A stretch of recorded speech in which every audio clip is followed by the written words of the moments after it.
Hello and welcome to episode 21 of the Catching the Facts podcast here on the Catching the Facts official podcast network. I'm your host, Dan Sisk. And I'm Schroeder.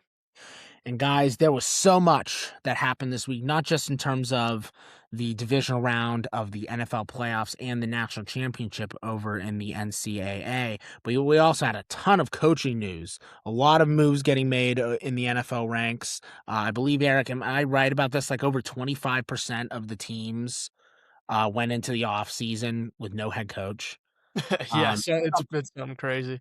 just in craziness over there.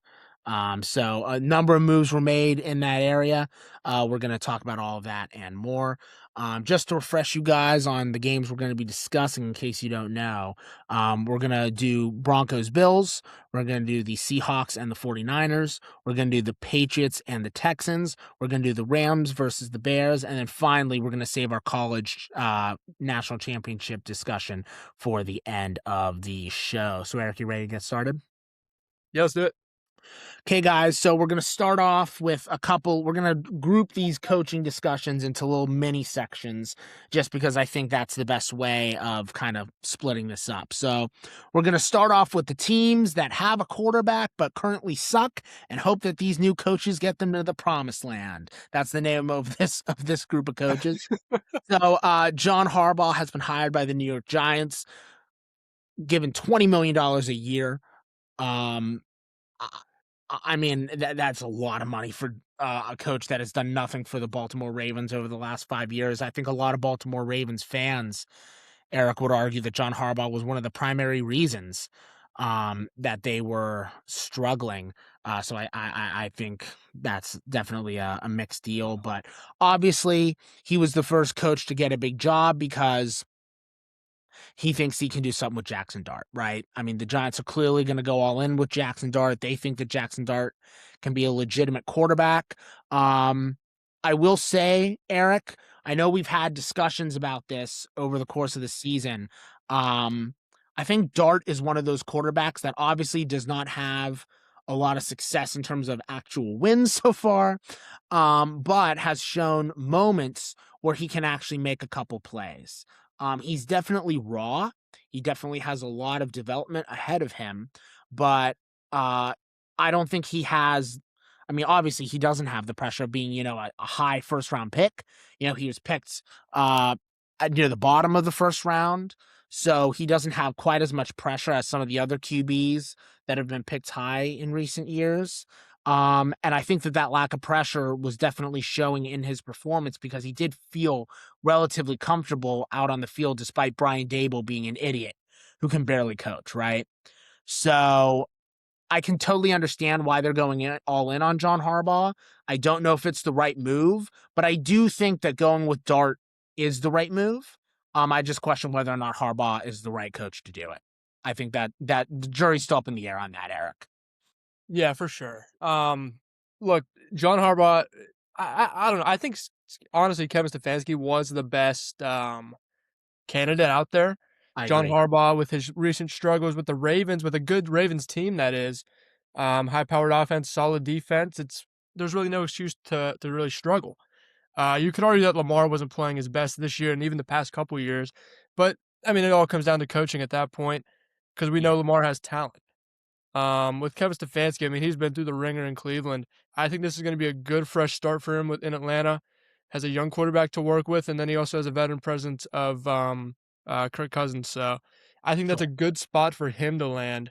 As far as John Harbaugh goes, I mean, he's obviously a better. He's going to be a better head coach in New York than Brian Daboll was. I mean, that's just Brian Daboll was terrible, and it's really only up from here for the Giants. They have a good young team. Yeah. And they could make noise, but in a couple years, but not right now. I need to see more from Dart. I don't think he's that good. I didn't really think he was that good coming out of college. He was reckless the past even couple games in college. But he's definitely shown improvement, and you can tell he wants to learn, and that's very important. So I think John Harbaugh will coach him to become a good player. And he can get the Giants somewhere, I guess. I mean, maybe I don't Yeah. know. They're not going to go out and win a Super Bowl in 5 years, but Yeah. but I mean, maybe eventually. And so I think that's a good fit for John Harbaugh. The Ravens kind of did him dirty a little bit with that game. Then they said they would fire him immediately anyway, Yeah, right after the playoff game if they made it. yeah. But so I mean, they wanted him out, rightfully so. I mean, but I think it's going to be fine. He has the 14th most wins in NFL history, so he wins. It's just hard because we haven't really seen him have to really build a team up from the ground like this in a while.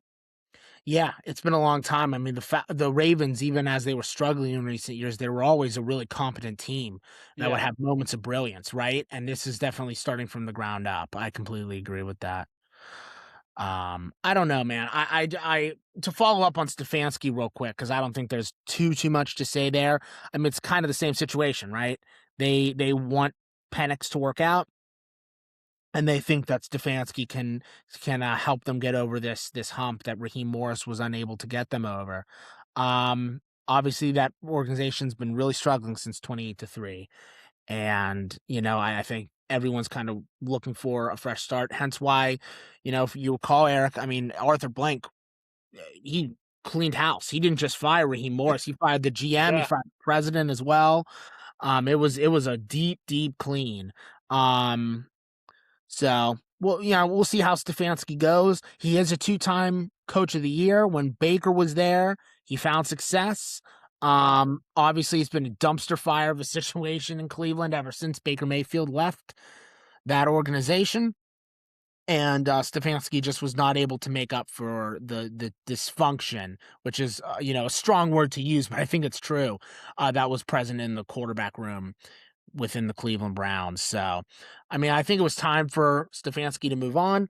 But yeah, I Yeah. think the Falcons made a really solid hire there.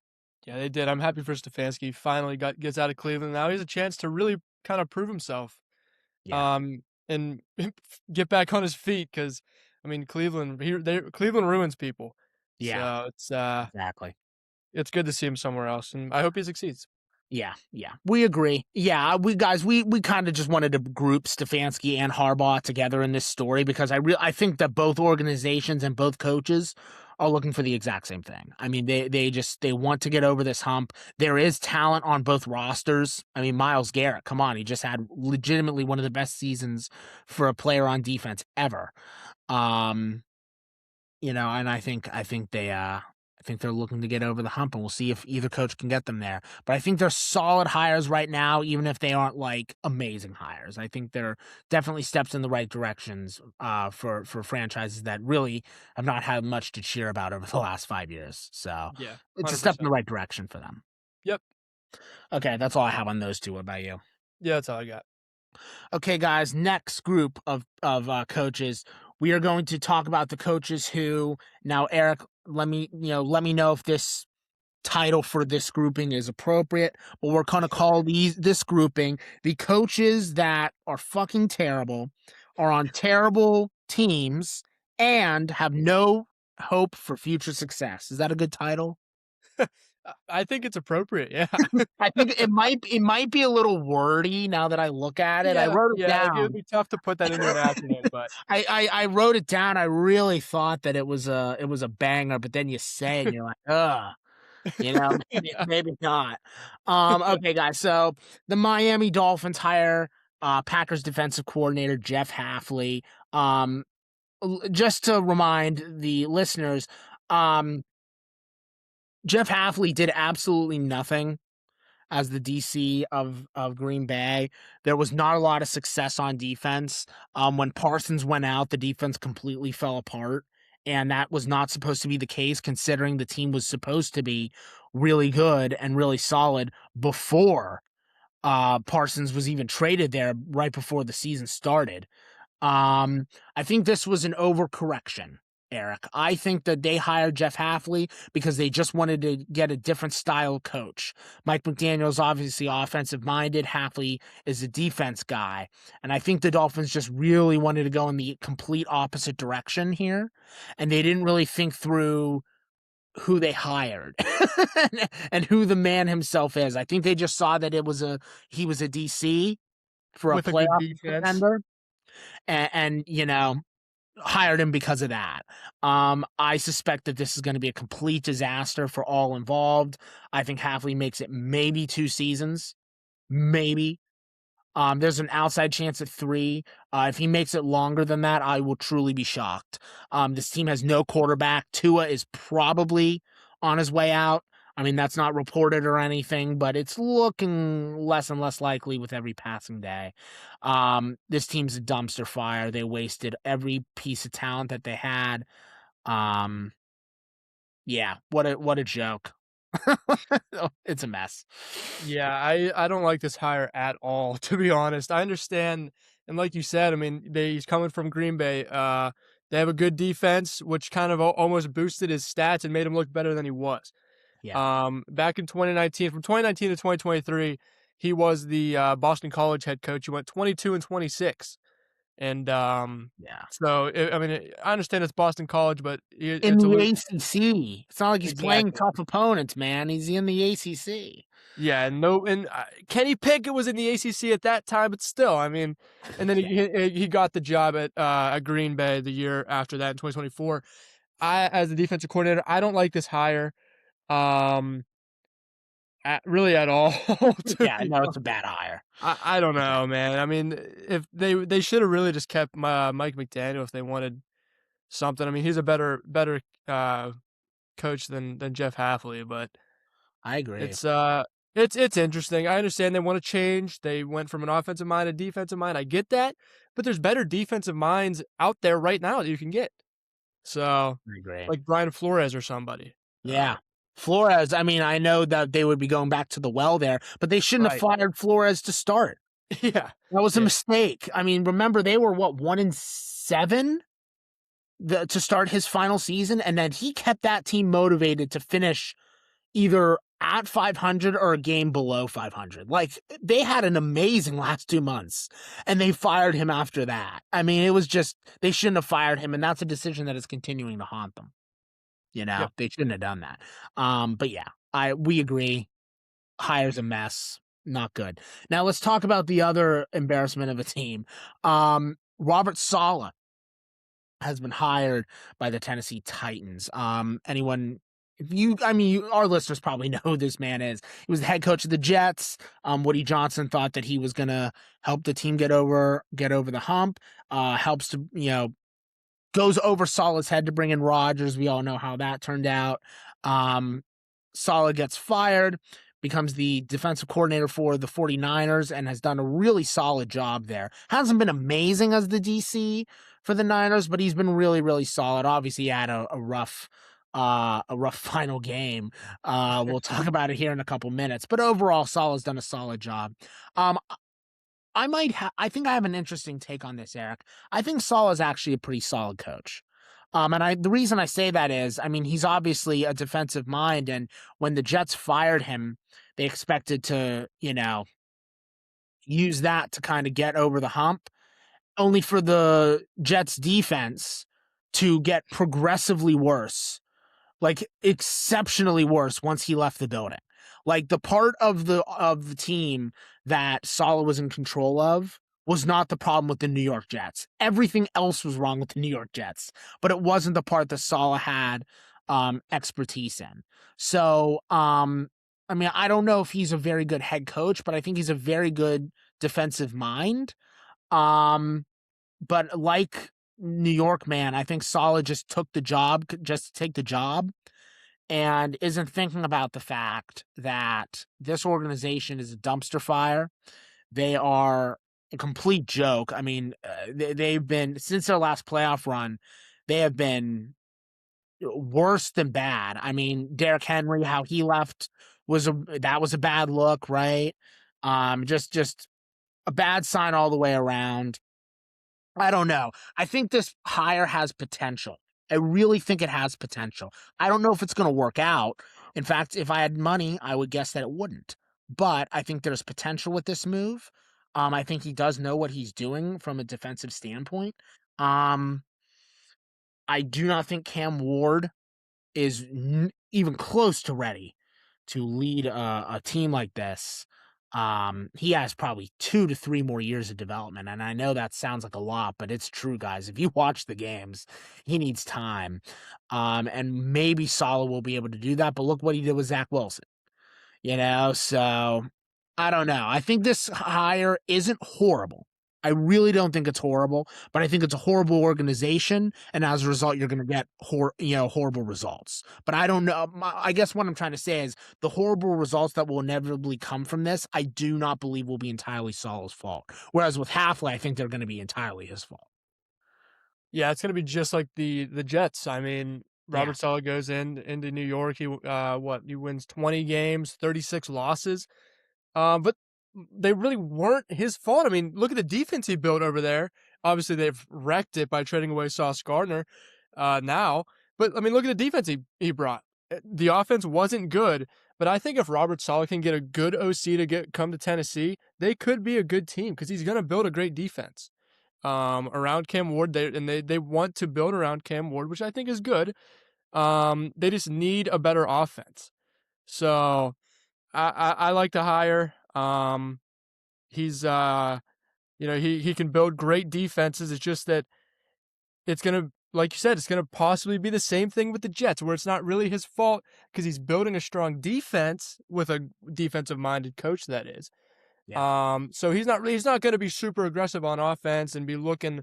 He's probably not even calling the plays on offense, to be honest.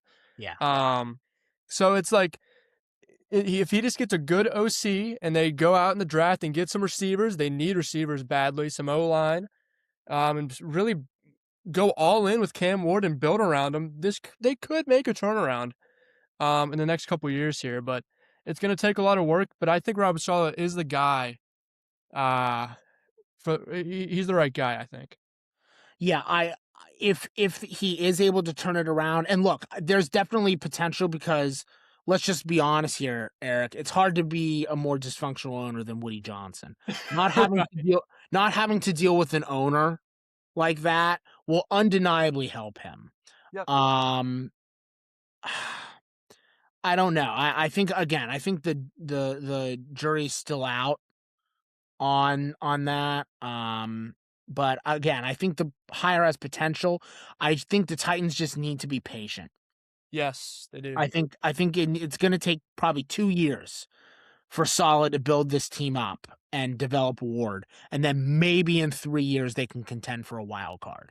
But right now, there's just so much work to do. There's more drafting that needs to be done, and yeah, this is a long-term project. But I see potential here. It just needs to be cultivated correctly. Yep, 100% agree. Okay, that's all I have on him. What about you? Yep, that's all I got. Okay, guys, there was another um coaching move on top of the one that we're about to discuss, but we're going to hold that for after an upcoming game. You know who the man is, but we're going to save it for the game discussion. The last move we're going to talk about here in the opening segment is Matt LaFleur.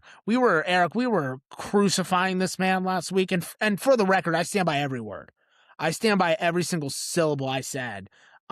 Just talk about completely squandering an incredible roster of talent. He has been extended. No one knows the contract details because I suspect the Packers don't want the fan base to know because they know that they wouldn't be happy. That's probably why the details have not come out yet, but eventually they'll leak. I'm sure of it. Um, I don't know, man. This guy definitely has talent. I think he's a good coach on paper, and there are times when I've seen him make incredible calls, but he has blown a lot of playoff games both with Rodgers and with Love.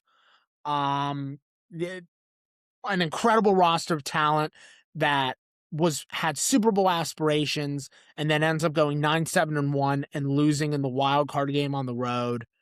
Um, I don't know. I think this is a really bad time to extend the coach because he's had a lot of opportunities at this point and he has yet to take the next step. But I don't know. I think the Packers are just kind of content right now, which is a shame considering I think Love has definitely developed into a quarterback that is really solid, which I don't think we were able to say for a hot minute there, Eric. There was a time when we were criticizing Jordan Love quite a bit. But uh, I, I don't know. This just feels like an organization just being it's almost feels like the Steelers, right? This feels like the Steelers if they were to re-sign Mike Tomlin tomorrow, just being content. That's just the vibe I get from this, and I think this is a mistake, personally. Yeah. Yeah, it's interesting. But I mean, I don't know if since before he was extended, Stefanski and John Harbaugh were already found a team. So I mean, this was maybe the best, candidate that they could probably have. And you don't really want a guy like Matt LaFleur going somewhere else. Um I So understand he's not really doing what was expected with the team he had, but Michael Parsons was hurt a little bit this year. he was. I mean, still, you gotta play better. You have a good team around you, good young quarterback. There's really no excuse to fall short like they did, and they've been and Yeah, time again. I mean, it's not just this year; it's happened multiple years in a row now, where they really haven't taken the next step. They're getting to playoff games. They're playing good football, or I guess okay football in the regular season. They're getting there, and then they're not really doing anything. Um, so yeah, but like you said, I think they're just content. They're perfectly fine with what they got right now. Maybe they want to see Michael Parsons play a full season with them before they make their decision for anything future with him. But possibly. I mean, it's hard to say. It's definitely interesting, and I'm really curious to see what will happen now with that defensive coordinator positioning opening for the Packers. With because Halfley, I mean, he was such a great defensive mind, so we'll see. Yeah, we'll see who they hire. That's a very good point. I, I don't know. This gives me Mike Norvell vibes. Remember when Mike Norvell was, you know, sucking it up at as per usual at Florida State, and it got reported that Florida State wanted Lane Kiffin. Um, but once Lane made it clear that he wasn't going to go to Florida State, they announced an extension for Mike Norvell. And you might be right about that. Maybe they saw Harbaugh and Stefanski go elsewhere, and they said, "Oh shit, we're not going to get anyone better. Might as well keep him." That's very possible. I didn't think about that. That's a very good point. Well done, sir. This is why you're a great co-host. You give me ideas that I don't have. Um, I think that's definitely possible, but I don't know, man. I've just seen this guy squander so many opportunities. I'm looking here. He had 6 trips to the playoffs in 7 seasons as the head coach, and he hasn't even been to has he been to an NFC championship game? I don't think he Ooh, has. I don't know, man. I don't think he has. No, I'm thinking about it now. He hasn't. He hasn't. So I don't know, man. This just it feels like they're very, very content where they are, and I don't know. I just if let's put it this way: if I were a cheesehead, I would not be happy right now. I just would feel like the team isn't going anywhere, despite an excellent roster that they have. Yeah, It feels like a waste of talent almost, which is a strong statement. I recognize that, but I don't know. I don't know. It just feels like they're just wasting it. Yeah. Okay, I looked it up. He went to the NFC Championship game in 2020 in his second season, and okay, okay. then hasn't been to the game since. Yeah, I mean, Um, yeah, I forgot because honestly it's been so long that I forgot that happened. which is not good when we're talking about such a tenured coach like Matt LaFleur. Exactly, you're right, 100%. So I don't know, man. This feels like an unserious organization, to be honest with you. Yeah. But we'll see how it works out. We'll see who they hire as DC. That'll be a big hire. But yep, that's all I have on that. What about you? Yep, that's all I got. Okay, guys, getting on to the games. I gotta say, Eric, um, 3 of these games that we're about to talk about today were really good. Yeah. I think 3 of them were fun, engaging, entertaining watches that really kept my attention from start to finish. And that's been rare this year. So well done NFL for putting on quite a show. We'll start off with the first game on Saturday, when the Buffalo Bills visited the Denver Broncos. Eric, what was going on there? Yeah, the Bills lose 30-33 in overtime to Bo Nix and the Denver Broncos on the road. What a game. Bo Nix is injured Yeah, though for the next game, but he played good. He went 26 for 46, 279 yards, 3 touchdowns, interception, which wasn't great, but it's okay. Then he actually led the team in rushing surprisingly with RJ Harvey, who's been the lead back, only getting 6 touches for 20 yards. Interesting decision, but they just wanted him to throw the ball, yeah, which is fine, I guess. And then on the other side, though, Josh Allen once again comes up short with no Chiefs this time to yeah, do anything. No voodoo magic Chiefs. He plays bad. 25 for 39, 283 yards, 3 touchdowns. He had I think it was 5 turnovers. yeah, With 3 fumbles lost, 2 interceptions. Yeah, that's yeah, really bad. And the fact that they even scored 30 points with Josh Allen, throwing and losing the football 5 times. I mean, that's ridiculous. yeah, Um, James Cook actually played good this game with no touchdowns, but he had 24 carries for 117 yards. That's a good game for him because he's been inconsistent. He's been good this year, definitely a step up from last year with consistency wise, but he's making steps in the right direction. I like how he's playing recently this year. But I mean, look, we said it. Josh Allen, if he just plays just mediocre, they're going to lose. And that's what they did. He played terrible, though. I understand he put up a lot of yards, got this team to overtime, but turned the ball over 5 times. The fact that this game even went into overtime is kind of telling for the Broncos and letting yeah, up 30 points. yeah, But yeah, really bad game. And the fact that they had 40 minutes of possession time by turning the ball over that much is just ridiculous. yeah. That just goes to show. I mean, that's not a good sign. And even though Bo Nix got hurt, he was playing on it. He looked perfectly fine. He did the Uh, post game interview, and he wasn't wincing at all. I couldn't no, believe it when I read throughout the that after the game, game. if those who don't know, I believe he broke his foot or something. Broke his ankle. Broke his Yeah, ankle. broke his ankle. That's what it was, and he's gonna have surgery on it. I think today he had surgery on it, I but believe so. so he's out for the year. But he didn't show it at all. No, I mean, he wasn't limping around. He wasn't wincing in pain after throws. He didn't make any excuses. They didn't lose, but still, I mean, he played tough. so He played tough. yeah, He did. yeah. So it's interesting, but the fact they have 40 minutes of possession time and that's also telling for the Broncos too, what Yeah, they can do on offense and how they control the game. yeah, That's not great. So I don't know. I would love to hear your thoughts on this with Josh Allen and everything, and then also the coach. yeah. We'll get to the coach in a couple minutes here. I I feel so bad for Josh Allen, man. It really Yeah. is sad because I think he's becoming. I think I hit the nail on the head, man. He's becoming Phillip Rivers, and it's so Yep. sad to see because Phillip Rivers undeniably had exceptional talent, and he was on a team and had a roster constructed around him that constantly and incontrovertibly hampered him over and over and over again. And it's the same thing here. Um, this guy is asked to do everything and more.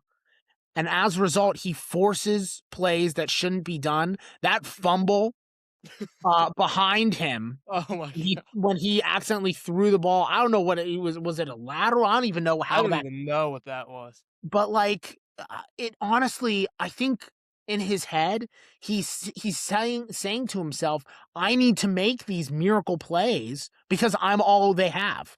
Mhm. I truly believe that that's what it is. I think all of the issues that he had in this game, and there were plenty, those missed throws to Keon Coleman, um, and Dawson Missed one. Knox. Dalton King, yeah, Dawson Knox, that's what it was, yeah. Yeah, those 2 missed throws on that last drive in regulation.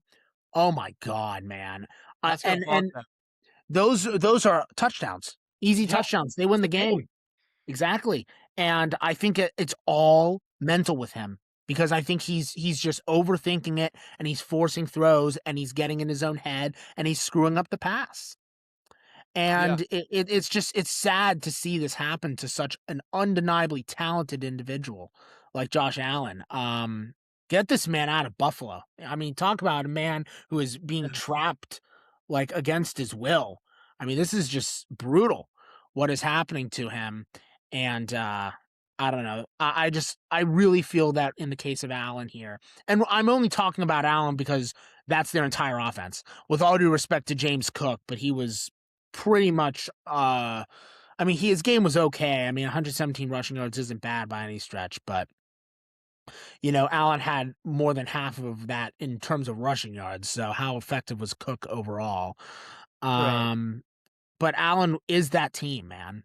And Yeah. he can't be Superman. The fact that he got that game to overtime and led a fourth quarter comeback the way he did was really impressive. But again, those missed throws that were wide open, that ended up killing them. I mean, obviously it hurt all of us to see him cry in the post game, right? But he's not wrong. He did kind of screw the game for the Bills. Yeah. Like, he's not wrong, guys. He's really not. And also, side note, he's an incredible leader for admitting that, for Yeah. admitting that it's his fault. Too often I see the Lamars of the world or the Herberts of the world say that, Eric, but they never really mean it. You know what I'm saying? Like, they say it because it's the right thing to say and they're well trained. They have the media training and whatnot. But I don't know how often I believe, like truly believe in my heart, that Lamar realizes he's the one who screwed up for the Ravens, right? Whereas with Allen, I truly feel that his pain. I felt that he was taking accountability for the missed throws. And I'm not even saying like I was moved to tears by his tears. I wasn't. But I could feel that he was passionate and cared immensely about every single individual in that locker room and that the loss really hurt him. Um, yeah, man, just free Josh Allen. I feel it's sad at this point because he's getting in his own head and it's worsening the game for viewers like you and me or our listeners. I think if Allen was playing at peak form, do you realize how much more entertaining the Buffalo Bills would be? I mean, Yeah. it would be night and day. So that was really just my whole thing with Buffalo. I mean, he's asked to do everything and he's human, he can't. As for Denver, you're right, man. Talk about making a lot out of a little. They used the time they had and they used it efficiently. He had 46 passing attempts with the amount of ball time that he had. I mean that's really really impressive.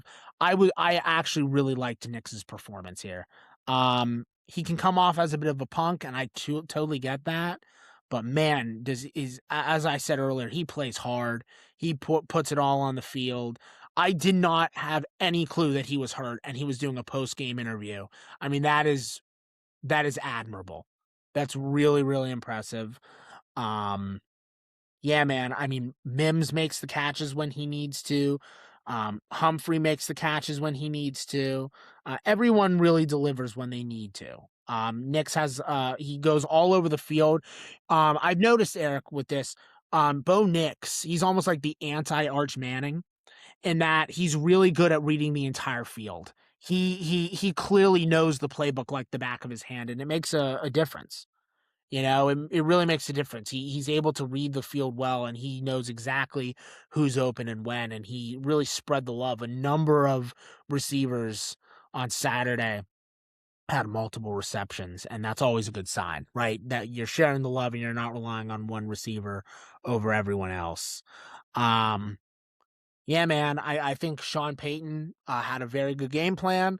Um, those last that last drive in overtime was very very strong, and Yeah. I guess we should also, before we talk about the coach, we should talk about the interception um in overtime. It's the right call, guys. I don't know why you're all throwing a hissy fit. He Oh, did not have yeah, he yeah, didn't no. have control. Like I don't know why you're I don't know why you're overreacting. You know who that is? That's Bill's Mafia trying to cope. That's what that is. I mean, that is not a catch. Um, but yeah, man, I Yeah, just and then people are bringing up the play that happened with, what was it, maybe the Rams game yeah, with Devontae Adams and saying it was the same thing. It really wasn't. You yeah, could tell that Brandon Cooks, he didn't have control of the ball, and that's why it was ruled an interception. So, I mean, you could yeah. I guess you I mean, you could argue it, but, I mean, it wasn't a catch.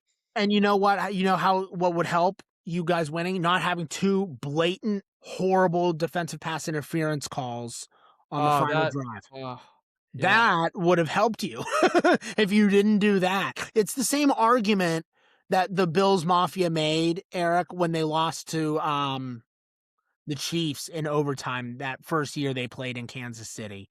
And the 18 seconds, right? And it's like, right. they were complaining about calls in overtime. And it's like, well, guys, don't let Mahomes go get into field goal range within 18 seconds. How about that? You Yeah, know, like you guys are missing the obvious issues with this team because you're complaining about a sketchy call that wasn't, definitively conclusive and they couldn't right. overturn it. Like you guys are overthinking it. But that's Bill's Mafia for you. What else is new? You know, I guess we should talk about Sean McDermott. I'll let you start. I really want to hear what you have to say about this. Yeah, so the Bills fire Sean McDermott after 9 seasons with a 98-50 record, mind you.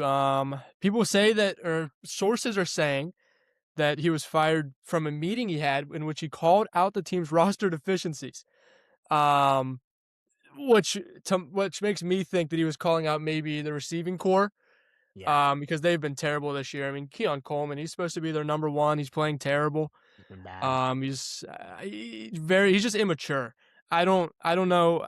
He I don't know. He just tries to like I don't know. I don't know. He just acts like a kid, and Yeah, he's a grown man. yeah. It's weird. But anyway, yeah, the Bills fire him. Oh, it's interesting for sure, but is it really? And I understand he calls out the roster deficiencies, and I think that's a great argument. But if you have a quarterback like Josh Allen, you should have and you being the head coach, you should have a say in who your team is drafting. Yeah, Um, and if you have a great running back, go to him more. We saw them go to James Cook a little bit more and increase his workload, and he started to become a bigger name in the league. Go to him more. These past even couple years, yeah, I mean, they had their chances, and I understand the Chiefs were doing great things. Um, and they couldn't beat them, and Patrick Mahomes was doing 13-second comebacks or whatever. You can't really, I mean, you can't game plan for that. That's just special talent. yeah. Um, so it's really hard though to say that it was. I don't know. I don't know, man. It's just Uh, so interesting. Like I get it. Yeah, it's hard to. I mean, he was there for so long, but he didn't really like do anything, and it was the same exact thing with like kind of Matt LaFleur in a way, where they never really got to the next step. yeah, Um, but you can argue that they never really had a chance because from 2017 to maybe like 2020ish, they were competing with Tom Brady. yeah, At least Sean McDermott was, and then the Chiefs come right back in and swing into another dynasty. While the Bills are good this year. Chiefs are bad, and they lose to an injured Bo Nix, who was injured half the game because Josh Allen doesn't play good. I mean, it's I don't know. I don't know whether it's warranted or not, but I think it was. I see why they did it because they want to get to the next step. They want to win a Super Bowl with Josh Allen. He's a great talent. They don't want him to walk away when his contract's up, which I don't know when that is. He probably signed some massive deal, but still. Um, Yeah, I don't it's interesting and that rumor was interesting as well that he was that the reason they fired him was 'cause he criticized the roster, but I don't know. And I get What do that. you think about it? And yeah, I understand that. I do. There are roster deficiencies within the Buffalo Bills. However, did you see what Patrick Mahomes won the Super Bowl with 2 years ago? Right. I'm Yeah. sorry. That you want a bad receiver room. That receiver room, Eric, that receiver room was like truly awful. I mean, McCole Hardman, Right. um, Juju. MVS. I mean, just a terrible lineup of receivers. I'm sure there are a couple more that I'm forgetting off the top of my head, besides the obvious ones like Kelsey and whatnot. Right. But that receiving core was just so bad, and he won the Super Bowl with that. So I'm sorry, but I'm not going to give Sean McDermott a pass here. He took one of the best quarterbacks of this generation and wasted his prime. He has been unable to even appear in the AFC Championship game. He's worse than LaFleur. At least LaFleur played in a conference championship game. You know, McDermott never got to one. I think it is a justified firing, to be honest with you. I think that it has been crystal clear for the last 2 years that this guy was never going to get over the hump, but because the team, to our understanding, respected him and liked him, and because they wanted to placate Allen and make him happy, they kept McDermott for a couple more years and gave him a few more opportunities, and it did not work out. Um, That's true. He did have numerous opportunities to kind of prove himself these past couple of years. he did, and so I think it's justified. I really do. This was a bad loss. As I've said, there's nothing worse right now than being a Bills fan because you consistently lose to Mahomes, right? And you can't get past that dynasty. And the second the dynasty ends, the Patriots are back, right? Yeah, I man. mean, I mean, if I were a Bills fan, I'd actually kill myself. Like that is just miserable. I mean, how do you live? That is so bad. I'm sorry. Like, I don't know. It's a really bad situation.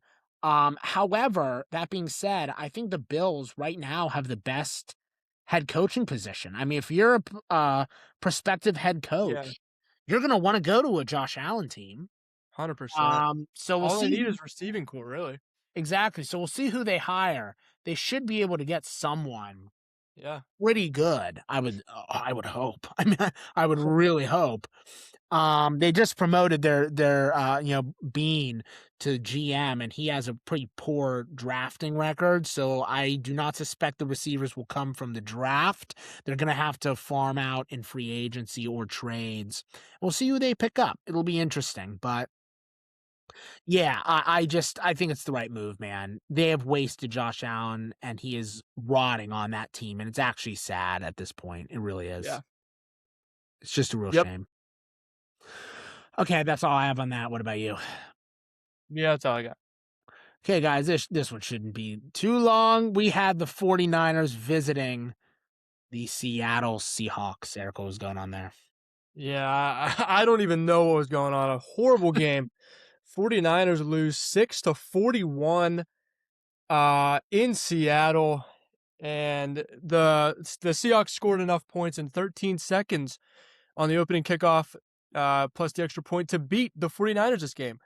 Yeah, Rashid Shaheed ran back the opening kickoff, and which he's made a huge impact. He wasn't the biggest name moved, because he was previously on the Saints. He wasn't the biggest name moved really in the trade deadline jargon. I don't even think we talked about it, but no, here he is making huge plays to start off the game in Seattle. A mini earthquake was caused because of this play, yeah, in that Seattle area. But so we're happy for him, but good game nonetheless. Sam Darnold, and you see 41 points. Sam Darnold put up 12 completions on 17 attempts, 124 yards and a touchdown, no picks, clean game. But he just didn't throw the ball that much because he didn't really have to. Um, you just hand it off to Kenneth Walker. He puts up 116 yards, 3 touchdowns on 19 carries. That's a great game for him.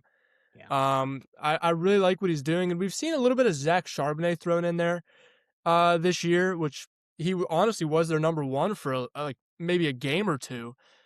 He actually was getting more carries than him, but that's a good problem to have when you have two good running backs and you can just split carries either way. Then they're different play styles, so they have a good situation there, a good problem that is. Receiving core for them, Cooper Kupp played well. Jackson Smith and Jigba played just okay. He only had 19 yards, but he caught a touchdown on 3 receptions. Cooper Kupp, he hasn't really played amazing for the Seahawks this year, but I'm sure he'll be fine. He's a good piece. And then on the other side, Brock Purdy, 15 completions for 27 yards, 104 or 50 completions on 27 attempts, 140 yards and no touchdowns, and an interception to his name. That's not a good stat line by any means. Christian McCaffrey didn't play good either. He only had 35 yards on 11 carries, no touchdowns. That is a horrible game for him, Yeah, considering the year that he's had, and he's been healthy. But once again, the injuries just come back to bite them. And against a really good defense, you don't have your top guys, you're gonna get smoked, and that's exactly what happened. Jawan Jennings can't do everything. He's getting a little older. So I mean, if you and Brandon Ayuk, I don't even know what he's doing. Is he suspended? I think he is. Because he uh like was driving his car like 100 some miles an hour past Levi Stadium or something. Yeah, ever But since the saga between them and the Steelers for who was going to get him, ever yeah. since all of that went down, he's been truly awful, or he hasn't played. One of the two. Yeah, no, I haven't heard anything about him, which isn't I mean, it's a good thing, I guess, but he hasn't been playing, so I think he's suspended from that video that he posted though. Yeah, But and then 2 fumbles lost as well. This Seahawks defense is legit. They're obviously the best defense in the league, and with that offense pairing, it's going to be really hard to stop them. Sam Darnold isn't great, but he does just enough where it's okay. And if this defense can get turnovers, and they do, that's really all that matters. yeah. Just get the ball in the offense's hands, and they're gonna do work, even if in short field. I mean, something's gonna give eventually. Um, if you play a clean game against the Seahawks, it's gonna be really hard to do that. But I think you could beat them. It's just so hard to do that because their defense is just a turnover machine. So yeah, I mean, absolute slaughter fest in Seattle. That's really all I got. Hi, San Francisco. Love ya. I watch you from afar. Um, Here's a quick question for Mr. Kyle Shanahan, who I previously thought was a very good head coach.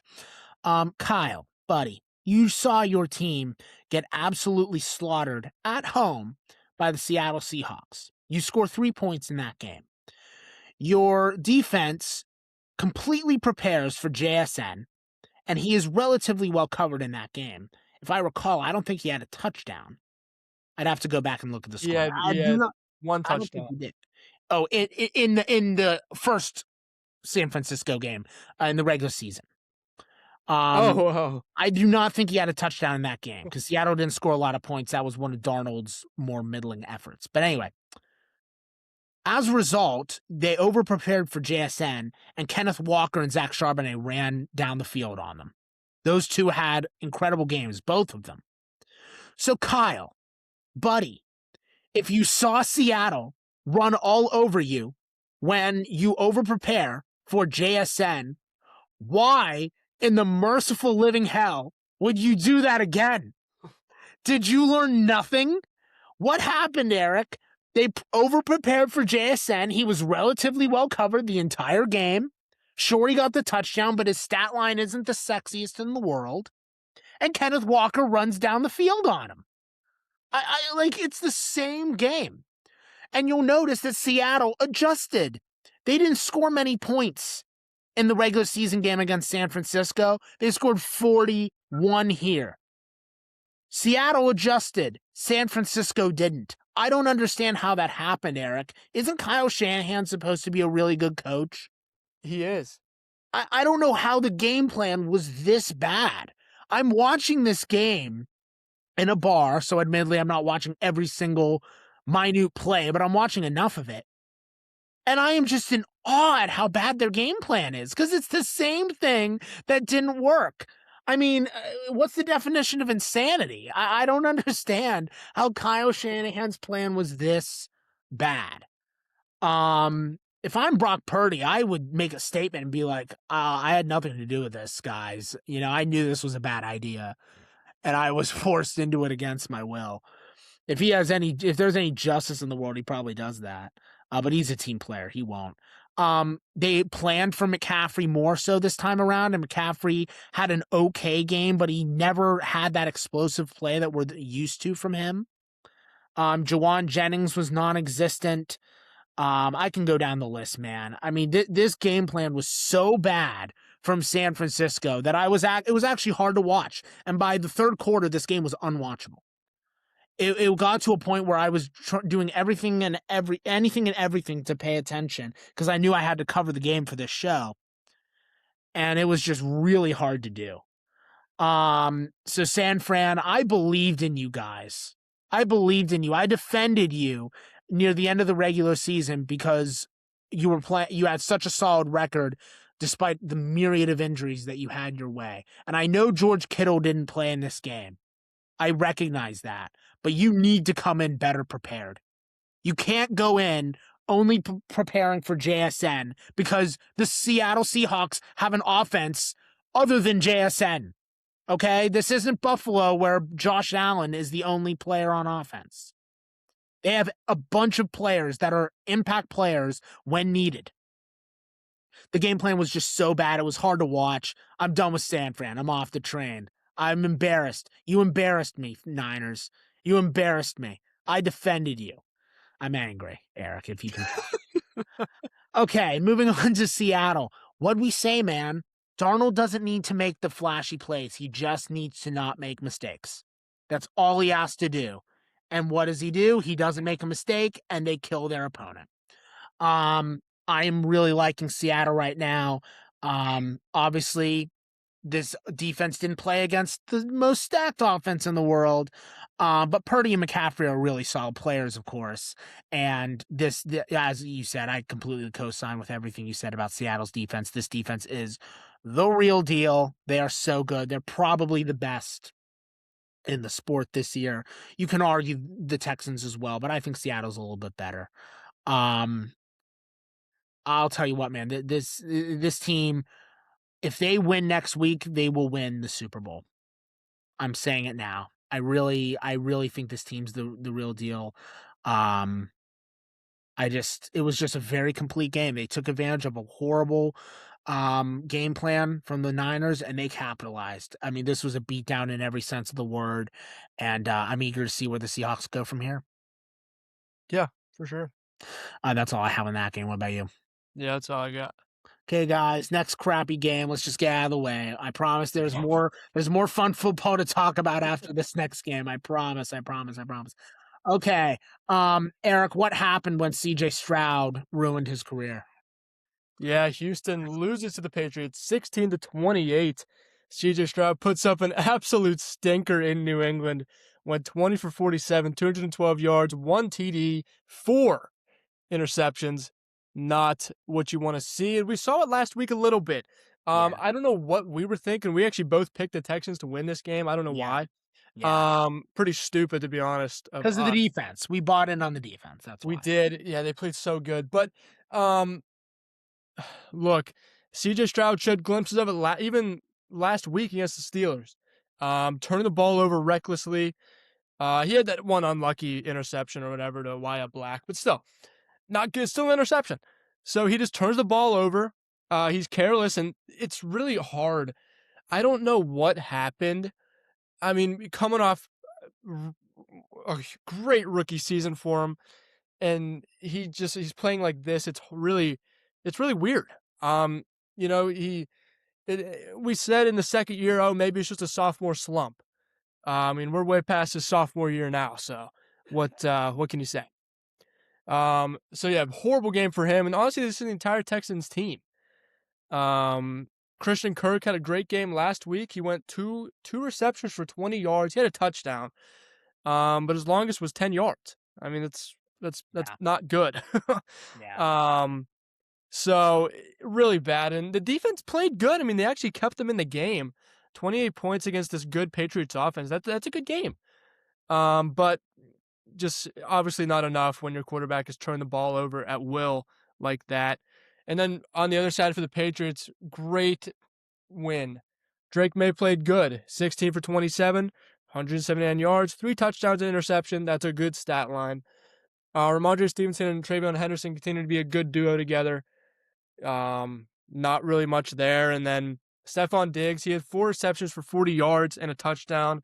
That's good. And what really impressed me, they spread the ball really well Yeah. on offense. I mean, they only have, a few really good guys with Stephon Diggs, obviously, which we could say he's declined. He's not what he used to be. But Kayshon Boutte stepping up as well. Did you see that catch he made? I mean, Yeah, that was unreal. that was a great catch. So what they're doing is really impressive, and their defense is good enough. Is really good, actually. I mean, Christian Gonzalez, he's very underrated.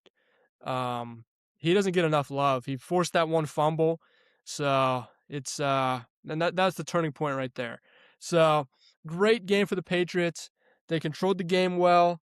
And I mean that's really all you got to do. Just let the mistakes come to you. Let a bad Yeah.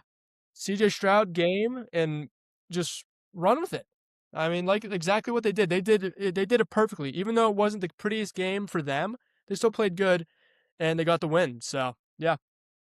Yeah, man.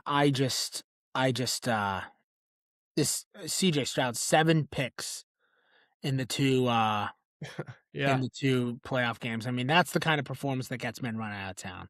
right. And the stat line doesn't do it justice, guys. If you watch Oh these my throws, gosh. the stat line does not do it justice. I mean, there should have been probably 2 more picks. I mean, can you imagine saying to someone 2 years ago, Eric, that Bryce Young is more of a long-term franchise option than CJ Stroud? Wow. You'd have I been don't I, I don't even believe you now. I mean, it's just like like so crazy. you'd be you'd be like Yeah, it's you'd be so laughed out of the room of yeah. 15 times over.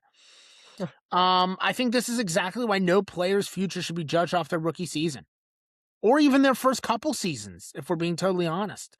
Because this man, what he has done since that rookie year, he has declined like nobody's business. It's just crazy. What's happened. I mean, I haven't seen a decline like this, barring injury, of course. Obviously, there are declines due to injury, but without a significant injury, I haven't seen a decline like this since Deshaun Watson. I mean, this is next level stuff, man. I mean, his team doesn't believe in him. He's legitimately broken out there. It was just such an awful performance. And as a result, Houston just could get nothing going, despite the defense overall playing really, really well. All Yeah. things considered. I mean, 5 turnovers overall, and they were able to hold New England to 28. I mean, that is really, really impressive if we're being totally fair to Houston. But yeah, that CJ Stroud, I do not like his long-term prospects. As for New England, I gotta tell you, man, I think their easy schedule is really starting to show. I think when they play a good defense, they very clearly struggle, right? I mean, it may has developed exceptionally well under Mike Vrabel, but he's not ready for elite defenses just yet. He's not ready to make adjustments mid-game against an elite defense. He's just not. That's not shade on him. He's just young, right? It happens. It happens to rookies and second years like himself, like May. I feel May is not quite there. He's close. He really is, but he's not quite there just yet. He's probably going to win MVP, so who are we to judge? And I'm not surprised because that team has been a joke, and they go 14-3. He probably deserves it from that perspective, but in terms of Yeah. being competitive in the playoffs, he's not quite there, in my opinion. Yeah, and we've talked about, great coaching turnarounds on the show before, multiple times this season, in college and the NFL. But what about what Mike Vrabel's done with this team, man? I Yeah, mean, they had 4 wins last year, and now yeah, he's got them to what what could possibly be a Super Bowl because, I mean, with Jarrett Stidham at the Broncos, I Yeah, mean, yeah, this would be yeah, a huge turnaround for them and a great one at that. exactly. So huge. All I mean, a lot of the credit is going to go to Drake May. Huge credit. I have immense respect for Mike Vrabel. Yeah, I mean, guys, he was making the Titans competitive in the playoffs for a couple years there when Derrick Henry was lighting it up. I mean, Yeah, and he did that with no quarterback. I mean, so it's he's a good coach, and yeah, man, going from 4 wins to a 14-win season and a Super Bowl appearance, yeah, that is an incredible turnaround. He should win Coach of the Year. He probably will. What am I? Who are we kidding? I mean, Brian Dable wins for turning the Giants around, and he gets the Giants to 9-7, and they win one playoff game, and he won Coach of the Year. Of course, Vrabel's going to win Coach of the Year. right. Um, but yeah, I think May is not quite there just yet in terms of being truly elite. But he had a really solid game this against Houston, and again, he limited his mistakes. Obviously, that makes a difference. And yeah, the rest of the team just kind of did what they needed to do to step up. And it was just a really the game. Look, the game says more about Houston. Let's just be honest. There was Yep. more to talk about with Houston in terms of this game, and I do really feel that the offense for New England is becoming a problem. However, I do think they win next week because I don't think even the godlike ability of Jarrett Stidham can overcome the New England Patriots. I mean, I'd love to be proven wrong, but we'll see. But yeah, I think there's a very good chance they go to the Super Bowl, and an incredible year for them, truly incredible. And we'll obviously praise it when that happens. But right now, this is just a time to mourn C.J. Stroud's career. That was honestly that was my takeaway from this game, man. It was just that is a decline you rarely see. Yep. It's both scary and predictable, if we're being honest, because I mean it happens to so many quarterbacks. The league adjusts, Yeah. and they're unable to adjust back. So it's a shame. He showed so much promise in that first year, man, so much. But 7 turnovers in 2 playoff games, you just how does he walk back into the Houston locker room next year with that performance on his resume? I mean, that's a bad look. But we'll see what happens. We'll see what happens with him. I suspect they'll give him maybe one more year to Yeah. prove himself, and then if he lays an egg next year, they'll probably get rid of him. But I'd be tempted to get rid of him now because it's looking like the last few years are the norm, and the rookie year was the outlier. But Right. it's crazy how fast you know fortunes can change in professional sports, right? It's crazy. Yep. So, uh, okay, that's all I have on that game. What about you? Yeah, that's all I got.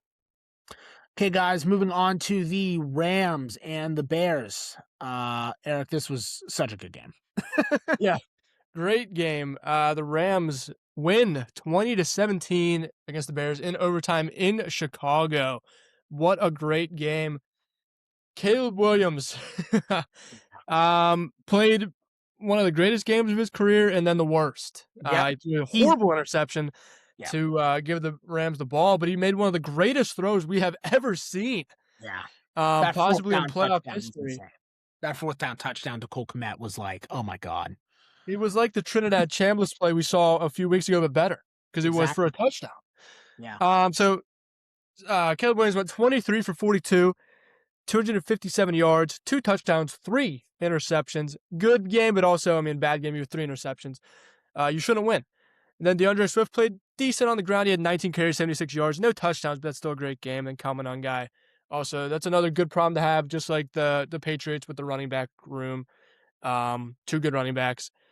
Receiving core played good for the for the Bears, but on that interception, DJ Moore looked like he was jogging.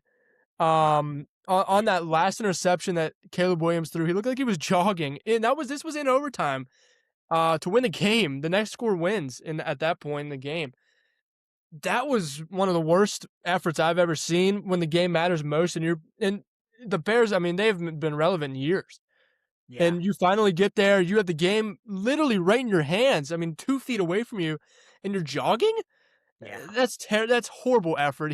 I didn't see enough really like criticism about that because that's just terrible. AJ Um, Brown vibes. Honestly, man, but worse. I mean, he's a worse player. Yeah. He's good, but he's not elite like AJ Brown or AJ AJ Brown. Brown. Yeah, AJ Brown was You're or right. is, I guess. But man, I forgot about yeah AJ Brown, that guy. Anyway, Matthew Stafford.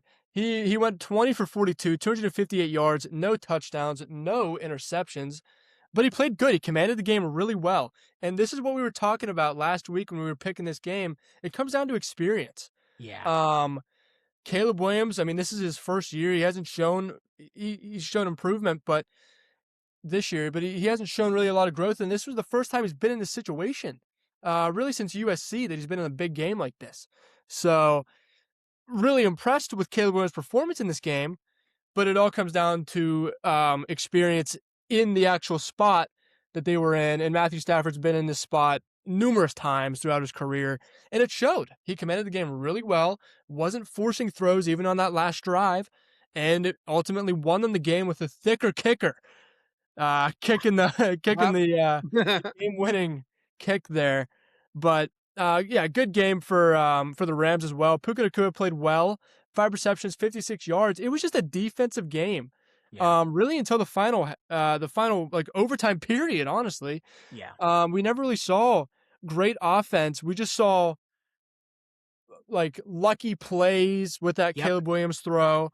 And I mean, neither really of these quarterbacks played great, but the way that Matthew Stafford ended the game, that was really impressive, and it just shows his experience. And he was very calm.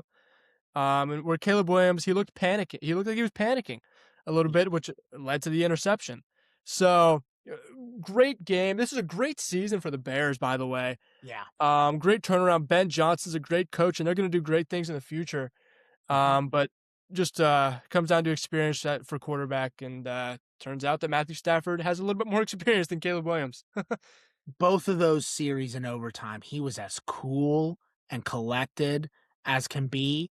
And not only was he on the road, Eric, but he was in conditions that he is not used to. Yes. Because obviously, remember, even in Detroit, he played in a dome. So he's not used to playing in the cold in the playoffs like that. And oh my God, was he prepared? I mean, you could tell that even that first drive, even when they didn't get it, um, part of me was like, you know what? Stafford is just so calm right now, and he's so in the game, and he's doing such a good job of commanding this offense that I still think they're gonna win. And then the interception happened. Um, we'll get to that in just a second here, but yeah, man, the Rams. This offense is the real deal, man. They have a great quarterback. They have a great receiver. They have a really solid, running back room. Everything just came together and when they needed it to. So even though the Bears defense played very, very well, as you said, they made the plays when they were most important, and that's what wins the game. Not much to say on the Rams, to be honest with you, this week. I know we did predict the Rams, so they're probably, you could argue there is more to say, but honestly, there wasn't. Everyone just kind of played really clean. Everyone made catches when they needed to. Devontae Adams' catch in overtime was incredible. Amazing throw, an amazing catch. It reminded you of Devontae Adams, in his prime. When you were just like, man, this guy can play the game of football. But yeah, that's the kind of throw, Eric, that Williams can't make just yet. Yeah. And when you can make those throws like Stafford can, that's what wins the game. Let's move over to the Bears here. You hit the nail right on the head. You took the words literally out of my mouth. Caleb won and lost this game. I mean, I didn't know that was possible, but he proved me wrong. That throw to Cole Kmet, my jaw was legitimately on the floor. I was Yeah. texting you nonstop, just like, oh my God, did that just happen? I mean, it was just unreal. Some of the miracle throws that he made in that game. But when the lights got brightest and he had to make a drive in overtime, he throws a horrible pick. and it just reminded you of his inexperience, and it really came out to play.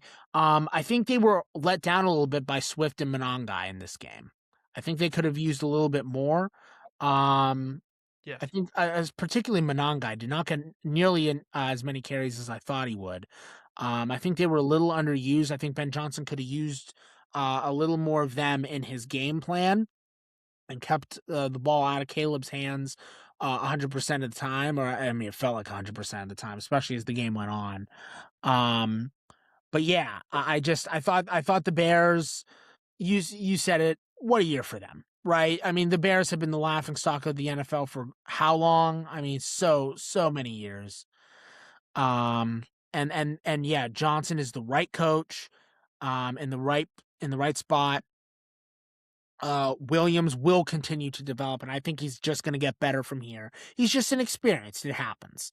He'll get better from here. He's going to be legit, which is crazy to say because I didn't think he would be, dude. I I really don't did. yeah, no. Me neither. But he's going to be, and I think he showed it this season. They have a really good roster. I think they're missing 1 to 2 players, impact players. I don't exactly know who that player would be, but I think there's something missing.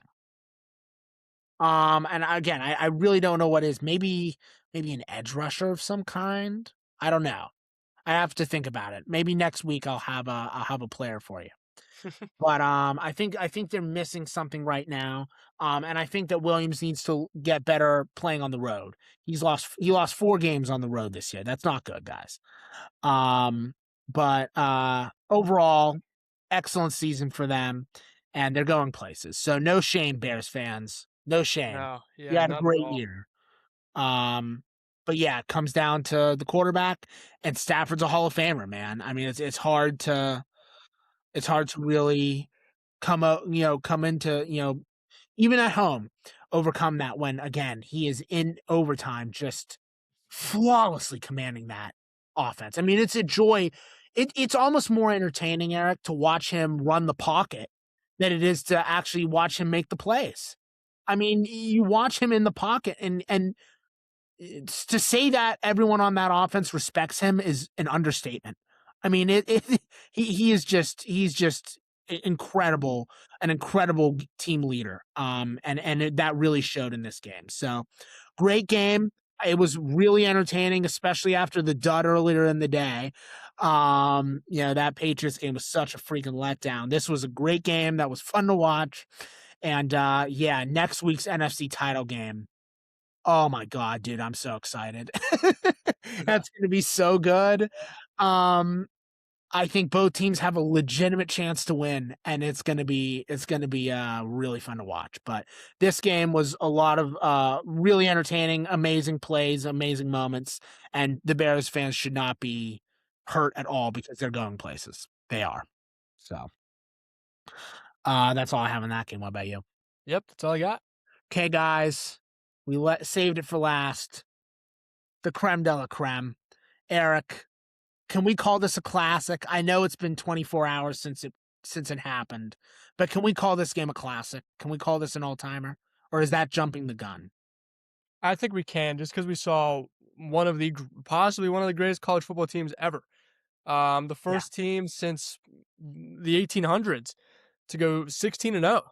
Yeah. The Indiana Hoosiers win the national championship 27-21 against the Miami Hurricanes in Miami, which apparently was a 70-30 split between Indiana fans at the That's game. crazy.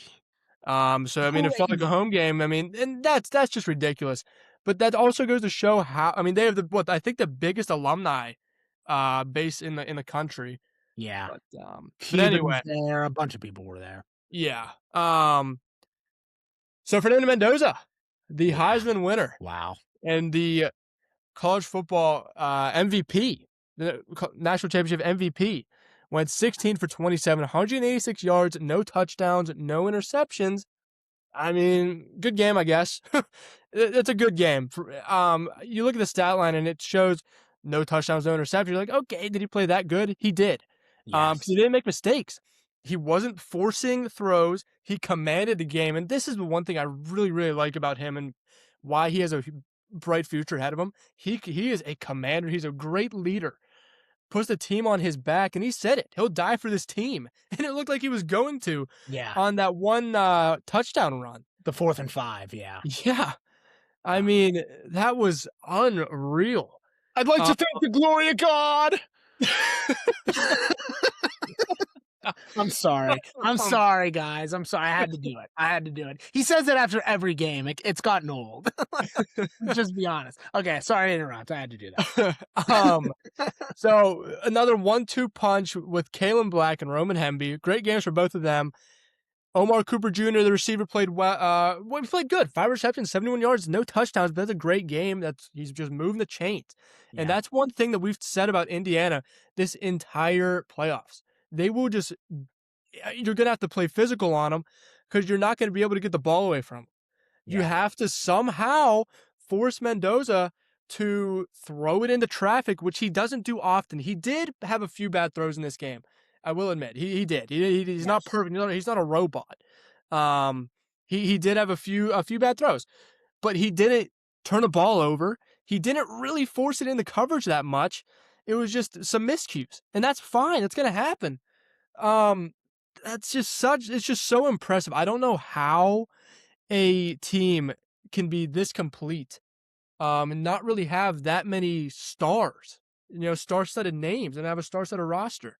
Yeah. But I mean, I can tell you why. It's Curt Cignetti, the coach. Yeah. He has turned this program around. The Indiana Hoosiers were the worst team. They actually are still the worst team Yeah. ever Yeah. in college football history. And the fact that the Indiana Hoosiers are national champions, it doesn't even sound right. But what is right is a Big Ten team winning it. On the other side, the Miami Hurricanes, great run for them. Yeah. I mean, they had to run through the gauntlet, but they just come up short. Their second half really impressed me. I honestly thought the game was over once Indiana went up 10-0 because I'm like, there's no way they can really come back and make it a game. Even Agreed. though they never led in this game, they should be proud. Carson Beck played Carson Beck's standards. He went 19 for 32, 232 yards, touchdown, and a horrible interception Yeah. to end the game. I don't know what that was. No. I don't know who he was throwing to, but he wasn't open. You have to float that ball, but you can't float the ball with the safety coming down like that and bearing down on your receiver. Yeah. That's just not a possible throw to make, especially in that situation. Which all credit to D'Angelo Ponce. He is a great player. But I mean, it's just great interception, but I mean, he gifted it to him. I mean, he put it right in his hands. He threw it right to him. But good game for him, but really the standout player, which we've said it this entire playoff. I know Carson Beck's getting all the love throughout this entire playoffs, but we've said it. Mark Fletcher Jr. has been carrying this team and making up for Carson Beck's mistakes this entire playoffs and this entire season. He put up another great game. 17 carries, 112 yards, 2 touchdowns. Amazing game. Malachi Toney, their number 1 receiver, 10 receptions, 122 yards. He had almost half of Carson Beck's completion yards. Yeah. And he also scored a touchdown on top of that. That was their only touchdown that Carson Beck threw. So we look at Carson Beck and we give him credit, but I don't really think we should be giving him as much credit as we should, because Malachi Toney was getting a lot of yards after receptions. He was just running. Carson Beck was throwing checkdowns, and which is fine. It's a play. It happens, but his deep ball is not there. I don't think Carson Beck will do anything in the league. He's gonna suck. I hate Carson Beck so much. I'm honestly pretty happy they lost, but I really honestly wanted them. I was honestly rooting for them on that last drive because that would have been a great story, but it didn't happen. They come up short. The Indiana Hoosiers will win their first national championship ever. How about that, man? What a great story. One of the greatest teams ever in college football. Kurt Cignetti he was actually showing a little bit of emotion last night. He smiled, Yeah. believe it or not, and that's the only Wow. thing. And that was actually Whoa. a headline that ESPN put out. I got a notification on my phone. Kurt Cignetti smiled. I'm like, who cares? Um, but whatever. Yeah, great game. This is a very special team, and it might not go down as one of the greatest teams ever just because of the roster. But Yeah. this honestly is probably top 3 teams of all time.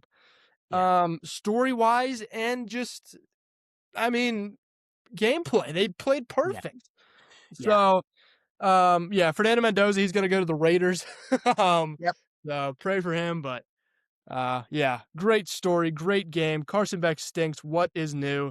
Yep. And yeah, that's it.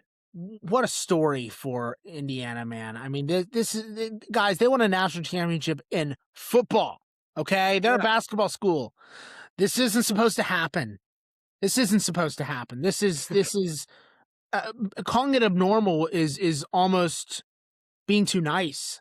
I mean, what this team has done, Eric, this is the best single season coaching performance of all time agreed. ever. This roster had exactly one elite player in Fernando Mendoza. Kalen Black is not as good as Mark Fletcher Jr. Can we agree?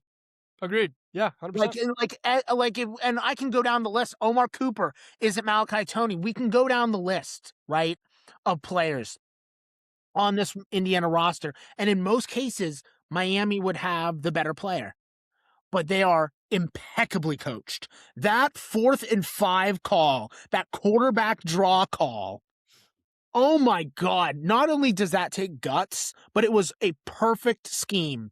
The blocking on that play was flawless.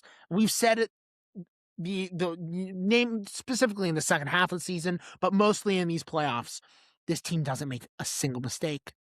They make no mistakes. I mean, the closest thing there was to a mistake was their only penalty in the second half, Yeah, which allowed Miami to, that almost obviously cost them the game. get a drive. Yes, and that did almost cost them the game, but that was their one mistake in the second half.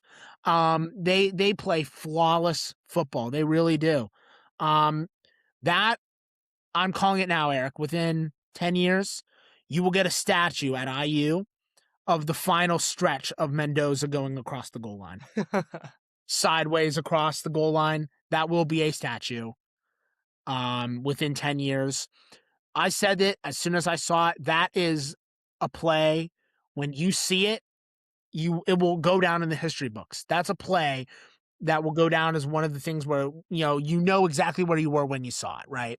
Yep. You know exactly where you were, what you were doing, the whole 9 yards. I mean, that play, when that happened, I was like, oh my God, did he just do that? It was hard to believe. It was hard to believe. As you said, he's going to go to the Raiders. I don't think we can fully judge that until we see who they hire as a coach, right? Yep, 100%. But Yeah, too early to speak on. yeah, but he's definitely going to go there, and he deserves to be the number one overall, man. Yeah. He's had a remarkable year, and And we weren't even that high on him when he won the Heisman. no, we weren't. Um, We were arguing for Jeremiah Love. which yeah, but he has completely changed my views. He has a great head on his shoulders. Agreed. Very humble, which he doesn't. He has every right not to be. Um, Yeah, so yeah, these playoffs have shown me that he was the right choice, and it wasn't Jeremiah Love. 100%. Yes. Yeah, Yep. he's proven me wrong. I mean, but we've waxed poetic about Indiana the entire playoffs. I don't really know if, honestly, there's much more to add. Yep. I really want to take the time here, as I did last night with you privately, to really give Miami flowers here, because I want to I want to make some apologies, and I want the listeners to know that I'm being serious about that. Guys, we picked A&M to win the first round. We were doubters the entire time. There were a number of people, Eric, who argued for Notre Dame in that slot over Miami, right? I mean, a lot of people argued for Notre Dame, and Cristobal took that and used that as motivation for Miami to beat A&M on the road, Ohio freaking State, which was a shocker, and an Ole Miss team that had just as much momentum going in because of the whole Lane Kiffin drama, and the team rallying Yeah, around Pete Gold. I mean, what a performance from Cristobal, man. This yeah, last month and change, what a coaching performance from him. I seriously, when you look at it, that's remarkable. I mean, that is just incredible. I want to give Cristobal flowers because his performance this last month and a half has been remarkable. Mark Fletcher Jr., I thought he was good. Um, dude, he's elite. He's so good. He declared that he will be staying at Miami. I don't know whose balls they had to fondle to make that happen. Did Cristobal pray? Did he become religious? I don't know what happened. But oh my God, that is huge that he's coming back for another season. Um, he is the real freaking deal, man. He's one of the best running backs in the sport. He's so good. Malachi Tony, that reception, that touchdown reception in the fourth quarter. Oh my God. I mean, did you see him move and juke those safeties? yeah, I mean, yeah, yeah, that's like you're watching him play and you're like, this man is real. And he should be in high school. If you guys know his story, he left.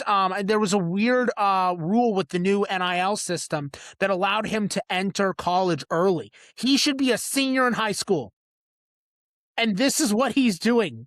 I mean, it is remarkable how talented he is. This Miami team, their receiving room, their rushing room is so good. And what's the exception, Eric? Carson goddamn Beck. Every time, every time I want to give him a chance. I swear to God, I try. Oh goodness, do I try? And then he throws that pick, and it's like, wow, I believed in you, Carson. You know, did the buck teeth get to his head when he threw that pick? I don't know what happened. It's just like it's just incredible how many plays and how efficient he plays throughout the entire game. And then when the lights get brightest, he just lays an egg. I mean, it's yeah. crazy. It's crazy watching him play. Because talk about hot and cold play. Football play. It's you Yeah. truly don't know what you're gonna get with him when he has the ball in his hands. He And can make a Hall of Fame throw, and then he'll do what he did on his last pass attempt. yeah, like you see that from game to game, a lot with guys. But with Carson Beck, it's within the same game throughout different state through every drive, you're gonna get something new. And Yeah, you just don't know what it's like you're rolling dice. It's like I don't understand it. I mean, he's in what his sixth year? I yeah, mean, dude, he's gotta play better. I mean, he has the experience. He has the talent, I guess. I mean, he's yeah, got him there. yeah, I mean, I don't understand. I don't know what it is with him. But it's it's bad. It's yeah. really bad. Yeah, and it's like Georgia, dude. He has the talent around him. CJ Daniels and Malachi Tony are excellent receivers. So you can't tell me he doesn't have receivers to throw to. Yeah. He does. And he doesn't make the play when it matters most. Nope. It's crazy. I don't know if I would honestly be surprised if he got a significant opportunity in the NFL. I think he'll go somewhere. Um I think he's just gonna be another Stetson Bennett I think he'll be another Stetson Bennett too. I agree with you. I just don't see him stepping up to the because NFL. it's hard for NFL teams to develop a guy that's already like 25, 26 years old coming out Yeah, of college. yeah, very good point. I completely agree with that. I don't know. It's going to be hard, but someone will give him an opportunity on the practice squad, and we'll see if he can Yeah. make anything of it. But yeah, man, they don't play in their conference title game, and they get within one drive of beating one of the most well-coached teams, arguably the most well-coached team in college football history. I mean, uh, we were wrong on Miami. I can say that definitively. What a year for them. My God. I mean, just uh, it's hard to believe this team lost to Louisville. Like, how did this team lose to Louisville? How did that happen? I don't understand it. And frankly, I don't think Miami understands it either. Which is problem. But Cristobal changed my opinion on him completely. I'm now convinced he's a really good coach. I mean, this is the coach that ruined Oregon. Do we remember this? He ruined Oregon. He was so bad there. But yeah, this last month and a half, just impeccable coaching from him, using the Notre Dame love, right? And the outrage from the Notre Dame fans to springboard this roster. I mean, it's an incredible job from him. It gave me vibes of when Ryan Day used the loss against Michigan to just slaughter everyone in their path in the playoff. It gave me vibes of that. The only difference is that, again, when you're playing the most well-coached team in college football history, you're not able to win it, in the very, very end. But no shame on Miami. What a year. I agree with a lot of the analysts. I think the sport is better with Miami being great again. It's been a long time since Miami has been super relevant in the college football space, and I'm happy that they're back, dude. I really am. I think it adds an interesting dimension. Their team feels very different than your prototypical Big Ten team or SEC team. And I don't know if I'm willing to say definitively that they've replaced Clemson as the ACC team, but we're getting pretty damn close to making that declaration with how Clemson's played the last few years. I think the ACC, again, we're very close to calling Miami their team, right? And it'll be interesting to see this team develop, especially with Fletcher sticking around. I can't tell you, the listeners, enough how big of a deal that is. He's going to be a Heisman front runner in the preseason. I'm calling it now. He's that good. So, yeah, man, I think that's pretty much everything. I guess the last little bit I want to add, Charlie Becker, he had a couple catches in the fourth quarter that were absolutely remarkable, and they were on like 3rd and 8 both times, and they were both back shoulder grabs. He is so overlooked He as well. is. And he wasn't a Cignetti recruit. He was at Indiana before. Right. Talk about, can you imagine being on that team before Cignetti got there, and now you're playing on Indiana, and I this can't even happens to imagine. you? Yeah. Um, can you imagine being a fan of Indiana? Can you Yeah. imagine being like a 60-year-old Indiana alum and Yeah. you experience these last 2 years? I can't even fathom what that would be like. So congratulations. I'll be honest with you. I think everyone in America was kind of rooting for Indiana just because of the story. I think the rags to riches, um, you know, season for the last couple of years for them has been truly inspirational. I think it's also set a bit of a bad precedent because now Signetti's raised the bar for any new coach, right? Yeah. And we've Um, seen a lot of new coaches and just coaches in yeah, general this year. I mean, if they're yeah, not winning quick, they're out, especially with this NIL stuff. So yeah, exactly, college exactly. football is really hard to stick around if you're not winning games. Yeah, yeah, but it's At been, a top program, that is. I mean, if you're, like UL Monroe, it's like, okay. Like, of course, of but, course, of course. uh, But yeah, man, I just this Indiana team was special to watch, and these last, I truly believe that last night's game was a classic. I think it's going to go. I will never forget watching that game. The second half was uh, chaos in the best possible way. That 4th and 5 run from Mendoza, dude, those are the moments that make us fans. yep. Those are the moments that make people like you and me, people that love the game so much, those are the moments that we look back on and say, this is why we love the sport. Like, this is why we watch. This is why we support the teams we do. And even if moments like that don't happen to our specific teams, it's just fun to watch. I mean, and honestly, it can happen to anyone. It happened to freaking Indiana. I mean, if it can happen to them, it can happen to anyone. Um, I mean, what's next? Like you said, does UL Monroe contend for a national championship? Who knows? I don't know. But yeah, I think it's just been really special to watch this team in the second half of the season. A team that got better every week. Every week they got better. Can you how many can you think how many teams got better as the season went on? I can't think of many. Yeah. Like it's impressive what they've done. They beat how many top 5 teams? I think 4, right? Oregon twice, Ohio State, and I guess oh, that might be it off the top of my head. I'd have to look at their schedule. I'm not pulling it up at this point.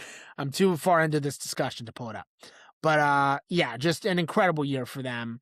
Mendoza, that was an all-time play. I'm never gonna forget that. That was incredible what happened, what I Yeah. saw. So congratulations to the Indiana Hoosiers, their alums, their fans, their students. Um, I can't even imagine what the last 24 hours has been for you guys. I'm jealous. As I mean, I'm a Pittsburgh Pirates fan. You know, I support a team that regularly struggles. I can't imagine what it's like seeing a team that regularly struggles win it all with such an impeccable year. Um, I just I'm not even jealous because that would be unfair to Indiana and calling them, anything less than what they are. So, in let's I'm gonna stop praising them. I feel like we're just being a dead horse, to be honest with you, but it's remarkable what they've accomplished. Um, Yeah, but I mean, they deserve all the praise. I mean, I agree, man. from what this team was to what they are now, it's and the turn and that's the thing, like the turnaround was so quick.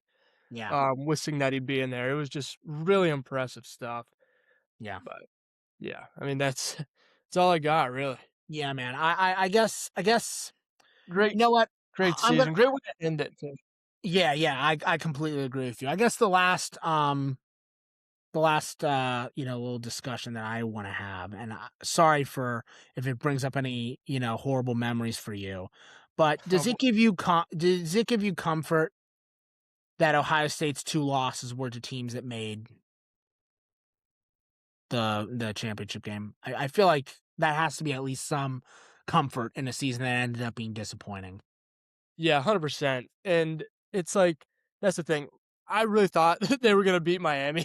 I mean, Yeah, but and we even doubted Miami this entire playoffs. We thought they were gonna lose it to what did they play first round? A&M, Yeah, A&M, we thought they were gonna lose to A&M. A&M. We picked Ohio State, and then we picked Ole Miss even, and we picked Indiana. I mean, we which rightfully so, but we doubted them the Yeah, entire time. Um, so it's a great underdog story, and they shouldn't have even been there in the first place, according to some people, Notre Notre Dame fans. yeah, So it does make me feel better, and even if they would have beaten Miami and beaten Ole Miss, which they could have, they wouldn't have beat Indiana. I mean, either way, it's gonna be the same result with Indiana winning. And honestly, I would rather lose early on than lose in the national championship game, yeah, just because I mean they were right there, you yeah. know. So yeah, so it's a good feeling, I guess. But yeah, I mean, just I was just that. curious to hear your thoughts as an Ohio State fan, right? Yeah, You no, I know, mean, yeah, I was it's curious good. I mean, now because how do you feel as a Penn State fan with that with Indiana barely scraping by against Penn State? I mean, I'm not gonna look back on that game and wonder what if. I mean, game had one of the best throws you're ever gonna see. I mean, I'm not gonna lose sleep over that. I'm not gonna be like, "Oh my god, we could have beaten the number 1 team." I Yeah, think the difference in that game was Fernando Mendoza and his ability to make the big play. I mean, that catch was unreal. So I can't get upset. I'm not gonna look back on that game and wonder what if. I think again that would be disrespectful to this team, this Indiana team that is just fired on all cylinders as the season went on and never lost resiliency and kept the underdog mentality even when they won yeah, the Big Ten. yeah, man. Signetti was able to keep them in the mentality of underdogs and like the little team that could, even as they were beating all these top 5 teams. Yep. That's incredible, you know? Um, so yeah, I'm not gonna lose sleep over that. I really won't. It is what it is. I frankly I'm thrilled I was able to witness a catch like that, to be honest. So that was my takeaway, but yeah. I'm not. I think Penn State's really. I mean, we talked about them. We're not gonna. I won't beat a dead horse there, but yeah. I was curious to hear your thoughts on Ohio State because um obviously I think this game really showed that those two losses weren't in vain. Right. It's not like Ohio State lost to garbage, right? I mean, Yeah. those two teams deserve to be there.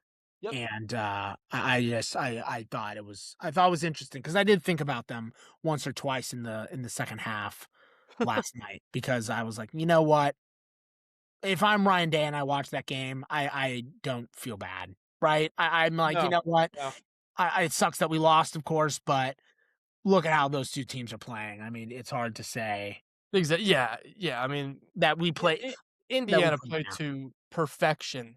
Yeah, Um, in the even the Big Ten championship game where they didn't play great, but they played good enough. And yeah, even with Ohio State, I mean, this isn't a down year for them.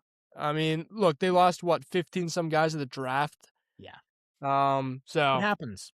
yeah, good year. Honestly, I didn't really think they would even make it this far, to be honest. Yeah, So, yeah, yeah. But but yeah, yeah, great year for the Indiana Hoosiers. Uh, yeah. All What a credit, year. yeah, all credit to Signetti and Mendoza. Great team. Yeah, Uh, yeah, I'm completely agree. excited to see what he'll do at the next level. Yeah, and they're here to stay, guys. They got Yeah, the TCU yeah, they're quarterback. not one and done. Yeah, they got the TCU quarterback, the Michigan State receiver. Yeah, I can't believe I'm blanking on his name. One of the top guys in the transfer portal is going yep, there. So they're here to stay, guys. They are not going anywhere. This isn't a 2-year flash in the pan. They are yeah, officially one of the big dogs in the Big Ten. yeah. It's not gonna Indiana, be like dude. that TCU run against Georgia where they just fell off the face of the earth again. They're here Yeah, to stay. yeah, You don't just go 16-0 and disappear. But exactly. with Josh Hoover coming in, I mean, and that Michigan State transfer, I can't remember his name either, I'm but blanking, but he's yeah, so good. he's so good. And Josh Hoover's, I mean, he shows glimpses too He of does. greatness. And with Signetti, any quarterback that's in there right now, I really like. So Yeah. with him Um. coach. Yeah. Yeah. I think they're just going. They're gonna go far. Yep. Um. And it's crazy to say that they're officially one of the Big Ten, the big dogs in the Big Ten, right? But I Yeah. think they're right there with Ohio State and Oregon. I really do. I think they're here to stay. Incredible, incredible work. The extension they gave Signetti looks like a bargain, dude.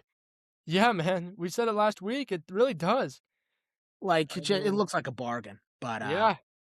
yeah, what a year. What a year.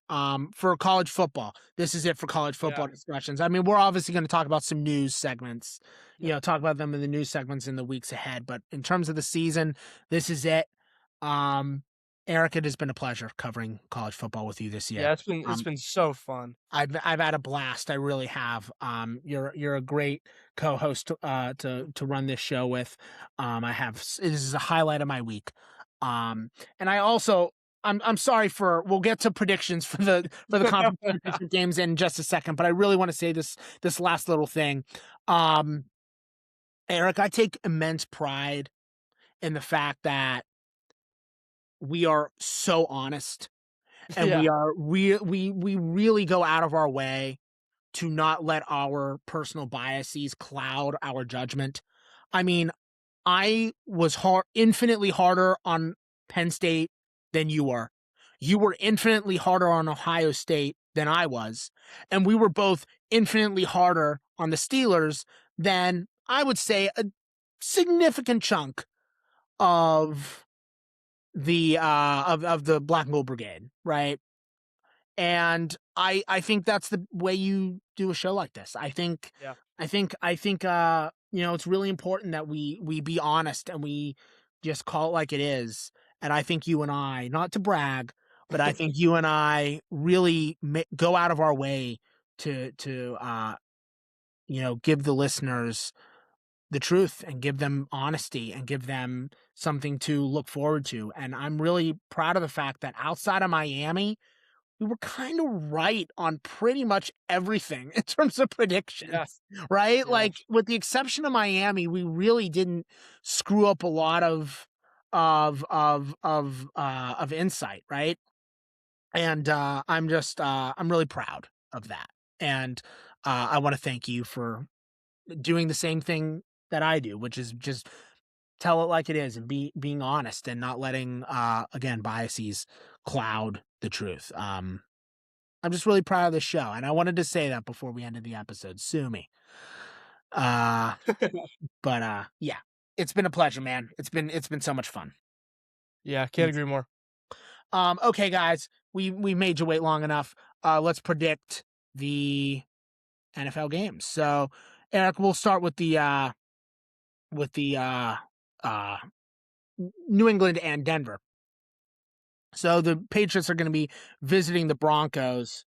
Um, right now the Patriots have a 5.5 point spread in favor of them. I think that's totally fair. Do you believe in Jarrett Stidham? Are you a believer? No, he hasn't touched the field in what 3 years at this point.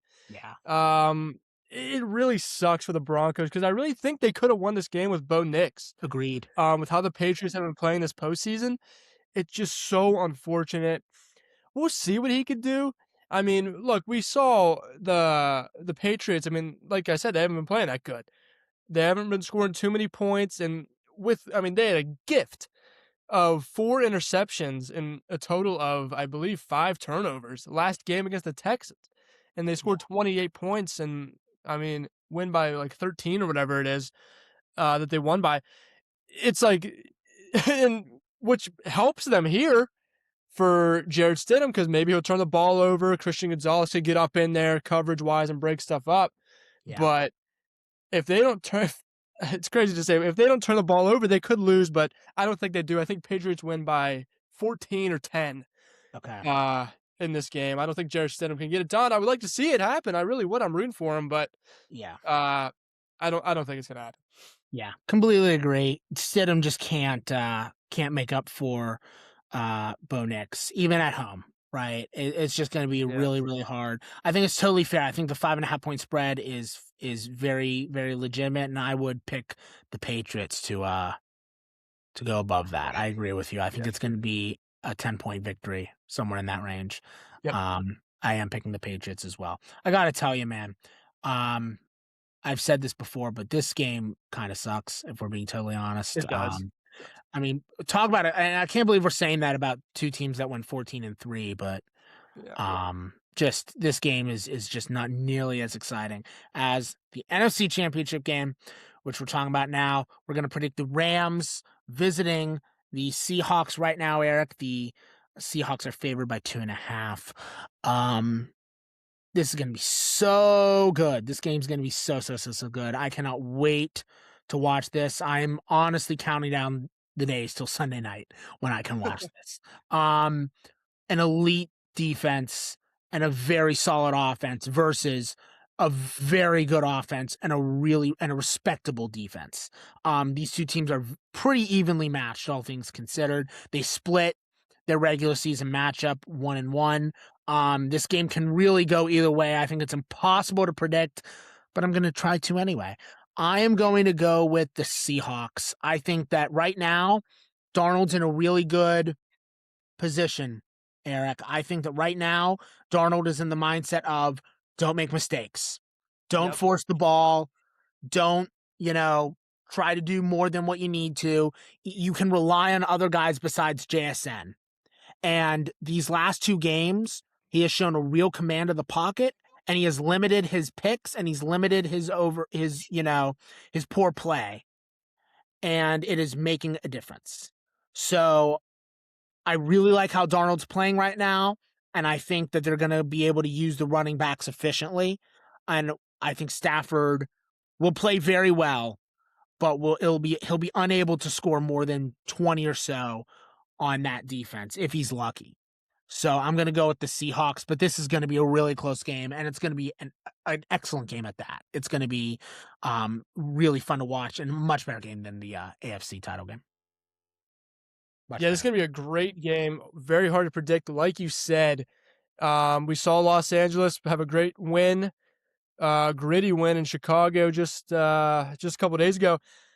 and that's really important. They're going to be riding high off of that. But then again, we just saw the Seahawks at home murder the 49ers, and Yeah, both these teams have so much momentum right now. I do think the Seahawks defense is a little bit better than this high-powered Los Angeles offense, even with Puka Nacua, Kyren Williams, and Matthew Stafford. Devontae Adams he shows glimpses. He's not what he used to be. And I think, like you said, if Sam Darnold, he has a great mindset right now. Just don't make mistakes and trust your defense. If they could yeah, even go out, get, three, if they could end the first half up by 3, they're in a great position to win the game. agreed. Um, because this defense is just so strong and they're not going to break.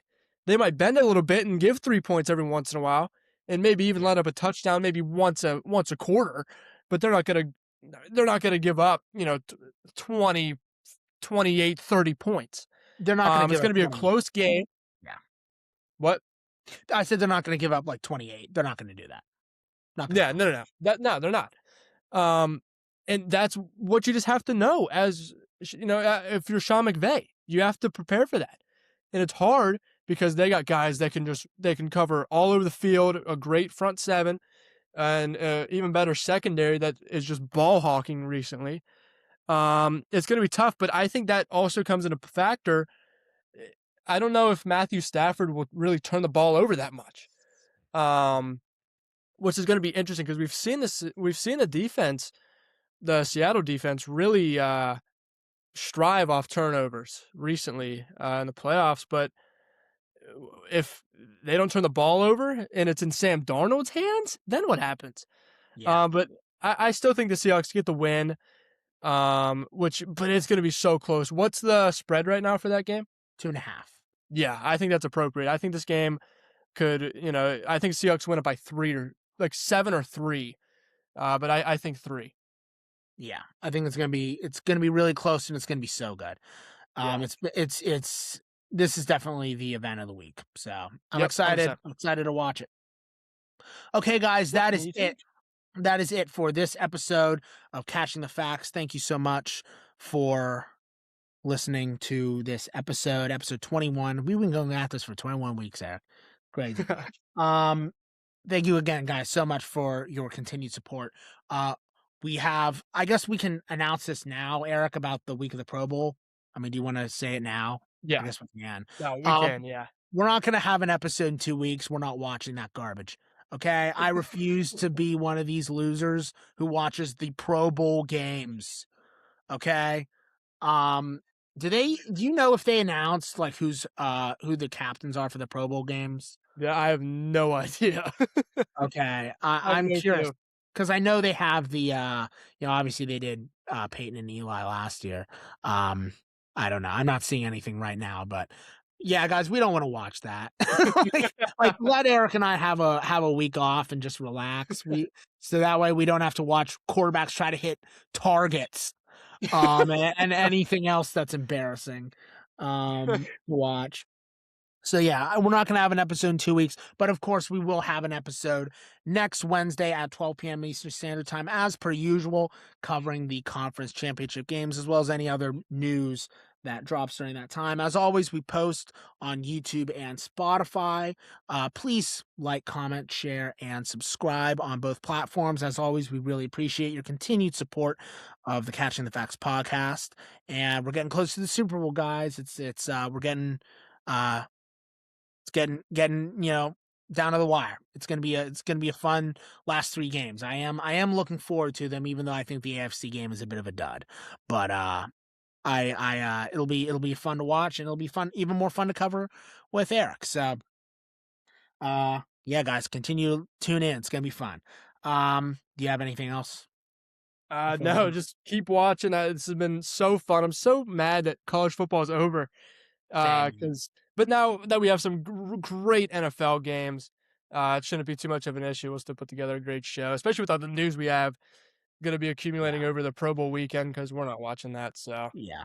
Yeah. And obviously, I mean, with the coaching carousel the way it is, guys, I mean, right there's in so much both. turnover right now. I mean, yeah. Yeah, and there's plenty to talk about. But yeah, I'm with you, man. I miss college football. I do think parts of it are a little broken. I mean, look at Duke suing their QB who tried to Yeah. leave earlier today. There's definitely some kinks, but yeah, I just love it, man. I love the sport. I love following it. I love covering it, and I am sad that it's over. But as you said, we have a few more NFL games to dive into and sink our teeth into, and that'll be fun. So, yeah, guys, please follow us on both of those platforms. We really appreciate your support, and tune in next week when we cover the conference championship games. Until then, I'm your host, Dan Sisk, And I'm Eric Schroeder. and we'll see you then.